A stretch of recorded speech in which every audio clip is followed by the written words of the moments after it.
I wish these people would be shown in mugshots and wearing like orange jumpsuits or something, because that would just be icing on the cake. President Donald Trump, more of his co-defendants in Georgia are criticizing prosecutors who accuse them of racketeering to overturn the 2020 election results. Nicole Killian is in Atlanta, where the accused have been told to appear by the end of next week. Nicole, good morning.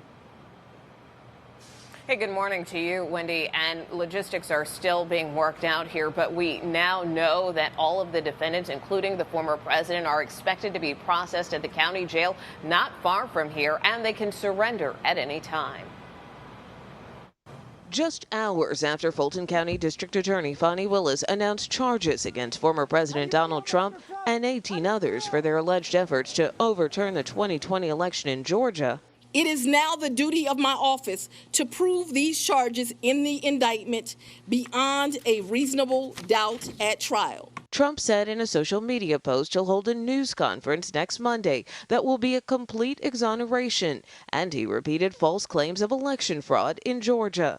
The state's Republican governor, Brian Kemp, hit back. The 2020 election in Georgia was not stolen. With 9 days left to turn themselves in, the Fulton County Sheriff's Office says it expects the 19 indicted defendants, including the former president, to be booked at the Fulton County Jail. Trump's lawyer, Rudy Giuliani, who faces 13 counts for allegedly making false statements about the 2020 election, denies any wrongdoing and says he plans to surrender soon. I'll pick a day next week, try to work out the conditions of bail, because there has to be bail, I imagine. These people don't deserve bail. Tuesday, Trump's other co-defendant and former Chief of Staff Mark Meadows sought to move the criminal charges against him from Fulton County to federal court. His lawyers say they plan to file a motion to dismiss the case, arguing nothing Mr. Meadows is alleged in the indictment to have done is criminal. Meadows was on this call with Georgia's Secretary of State Brad Raffensperger in January 2021. Mr. President, everybody is on the line, and just so, this is Mark Meadows, the Chief of Staff. During which Trump made this statement. I just want to find 11,780 votes, which is one more than we have.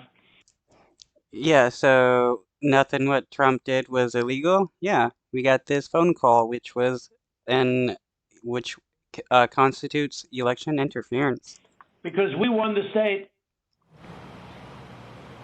Now, after a false alarm, the Fulton County Clerk's Office now acknowledges that it accidentally posted a fictitious document with charges on its website in the hours before the official indictment was unsealed back on Monday. It said it was just doing a test trial run, but Trump's legal team says it's a major fumble. Wendy? Yeah, giving definitely Trump lawyers some ammunition. Can you give us a little more detail on the document? What exactly happened?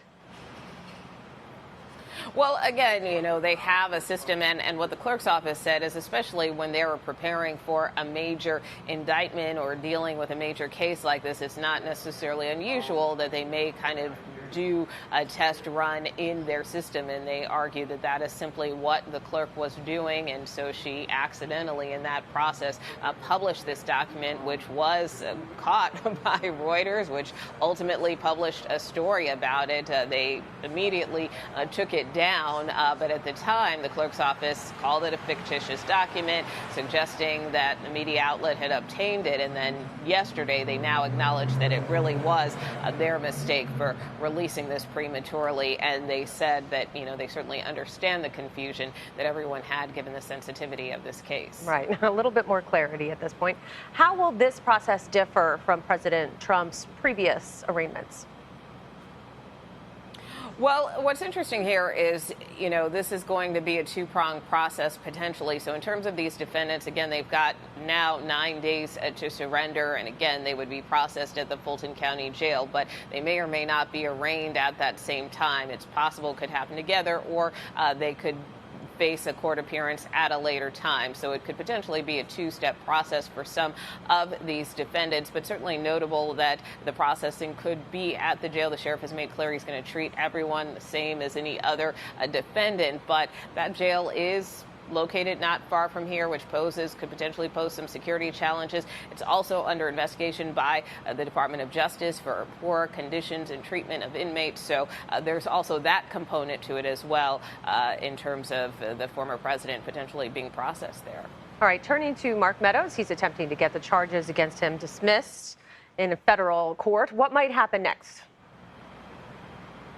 Well, what we'll be watching for is to see whether or not any of the other potential defendants follow his lead. You know, clearly this appears to be an attempt to try to get this case thrown out and dismissed, and that could be a tactic that we see from others, including the former president potentially, who have really panned these charges and also criticized the district attorney and her investigation. We do know, as you heard in the piece, that Rudy Giuliani, for his part, intends to surrender potentially in the coming days as soon as next week. Nicole, thank you.